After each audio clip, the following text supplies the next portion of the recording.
Le 11 juillet 1986, un mystérieux avion s'est écrasé près de Bakersfield, en Californie. Personne ne savait de quoi il s'agissait. L'armée de l'air n'a fourni aucune explication et l'épave a disparu. Alors que le public se demandait ce qui venait de se passer, le père du pilote décédé, entouré de journalistes, n'a pu que dire que son fils travaillait sur quelque chose de tellement classifié qu'il devait passer un test au détecteur de mensonges tous les 3 mois. Pendant ce temps, dans l'ombre de la guerre froide, une rumeur a commencé à faire surface. Pas dans les rapports officiels, mais dans les chuchotements, les couvertures de magazines granuleuses et, bizarrement, dans les allées des magasins de jouets.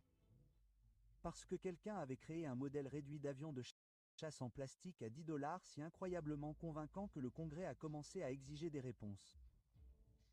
Loi a commencé à se démener pour limiter les dégâts et les soviétiques ont discrètement acheté les kits pour les étudier.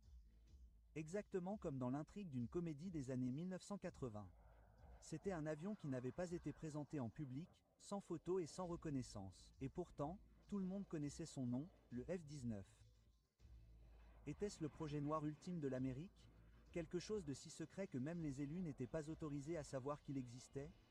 Voici l'histoire d'un avion qui brouillait la frontière entre réalité, fiction et paranoïa de la guerre froide. Un avion de chasse qui a gagné le titre d'avion le plus furtif jamais construit parce qu'il n'existait même pas.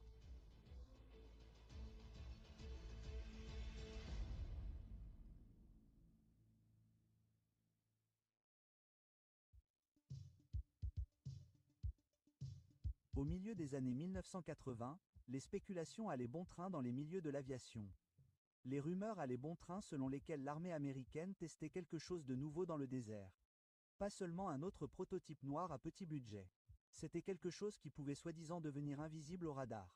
Le gouvernement a tout nié. Bien sûr, les responsables en ont ri, l'ont balayé d'un revers de main et ont traité tous ceux qui posaient des questions comme des conspirationnistes.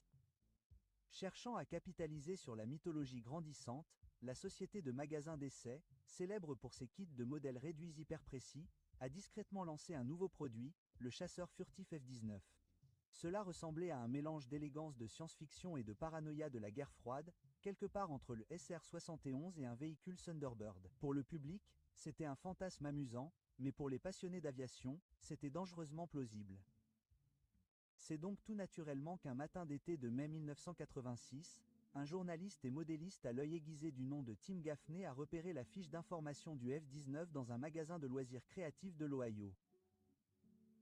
Il a immédiatement compris ce qu'il regardait, la première tentative